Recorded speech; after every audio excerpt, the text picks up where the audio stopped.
Di sini saya akan membahas tentang LKS yang singkatan dari lembar kerja siswa. LKS ini adalah lembaran-lembaran yang berisi tugas yang harus dikerjakan peserta didik. LKS biasanya berupa petunjuk langkah-langkah untuk menyelesaikan suatu tugas.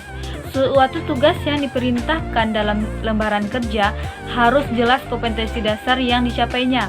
LKS dapat digunakan untuk mata pelajaran apa saja. LKS dapat dikatakan sebagai panduan kerja siswa untuk mempermudah siswa dalam pelaksanaan kegiatan pembelajaran. Tugas-tugas sebuah lembar kegiatan tidak akan dikerjakan oleh peserta didik secara baik apabila tidak dilengkapi dengan buku lain atau referensi lain yang terkait dengan materi tugasnya. Baiklah, selanjutnya yaitu ciri-ciri lembar kerja siswa atau LKS. Yang pertama yaitu LKS terdiri dari beberapa halaman. Yang kedua yaitu LKS dicetak sebagai bahan ajar yang spesifik untuk dipergunakan oleh satuan tingkat pendidikan tertentu. Yang ketiga yaitu di dalamnya terdiri uraian singkat tentang pokok bahasan secara umum, rangkuman pokok bahasan, serta puluhan soal-soal pilihan ganda dan soal-soal esai. Baiklah, selanjutnya yaitu tujuan lembaran kerja atau LKS. Yang pertama yaitu mengaktifkan siswa dalam proses kegiatan pembelajaran. Yang kedua yaitu membantu siswa untuk mengembangkan konsepnya. Yang ketiga yaitu melatih siswa untuk menemukan dan mengembangkan keterampilan proses. Yang keempat yaitu sebagai pedoman guru dan siswa dalam melaksanakan kegiatan pembelajaran. Yang kelima yaitu membantu siswa dalam memperoleh informasi tentang konsep yang dipelajari melalui proses kegiatan pembelajaran yang sistematis. Yang keenam yaitu membantu siswa dalam memperoleh catatan materi yang dipelajari melalui kegiatan pembelajaran. Manfaat dari lembar kerja siswa atau LKS yang pertama yaitu memberikan pengalaman konkret pada siswa. Yang kedua membantu variasi belajar. Yang ketiga membangkitkan minat siswa. Yang keempat meningkatkan retensi belajar mengajar. Yang kelima yaitu memanfaatkan waktu secara efektif dan efisien.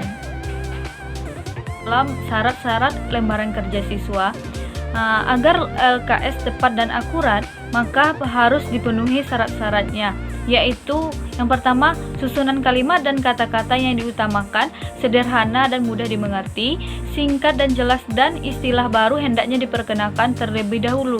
Yang kedua yaitu gambar dan ilustrasi hendaknya dapat membantu siswa memahami materi, menunjukkan cara dalam menyusun sebuah pengertian, membantu siswa berpikir kritis, dan menentukan variabel yang akan dipecahkan dalam kegiatan pembelajaran.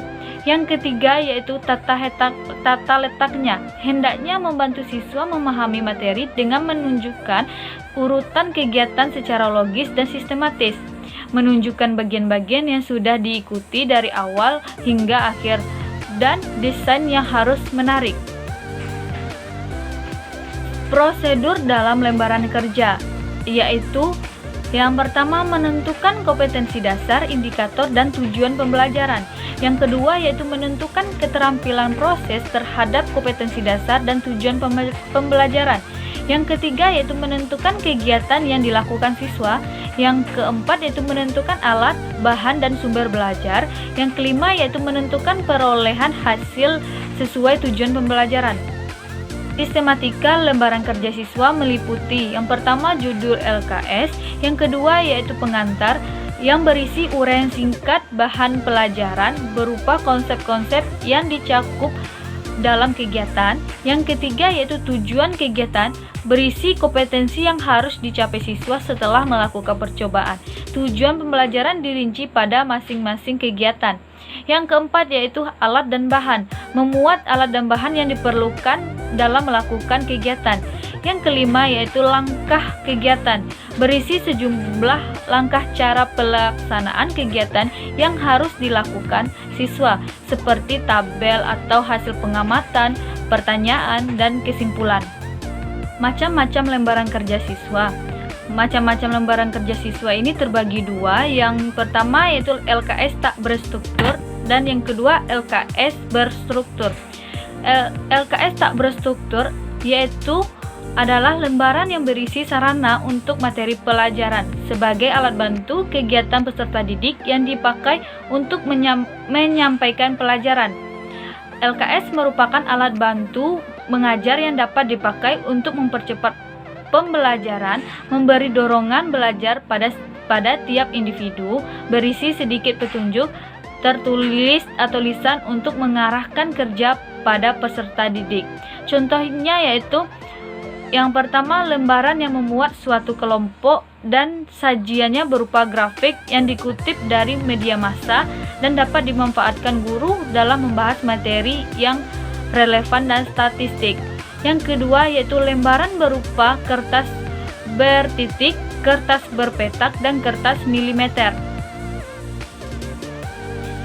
Yang kedua yaitu lembaran kerja berstruktur atau LKS berstruktur, di mana LKS ini memuat informasi, contoh, dan tugas-tugas. LKS ini dirancang untuk membimbing peserta didik dalam satu program kerja atau mata pelajaran dengan sedikit atau sama sekali tanpa bantuan pembimbing untuk mencapai suatu pembelajaran.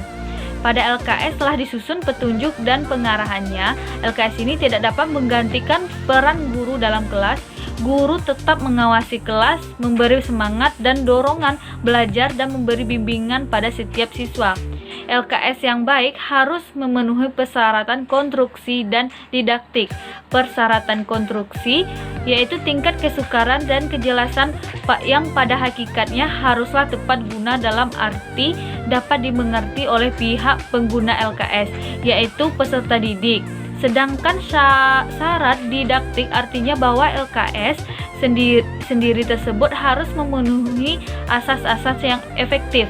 Lembaran kerja dapat digunakan sebagai pengajaran sendiri, mendidik siswa untuk mandiri, percaya diri, disiplin, bertanggung jawab, dan dapat mengambil keputusan.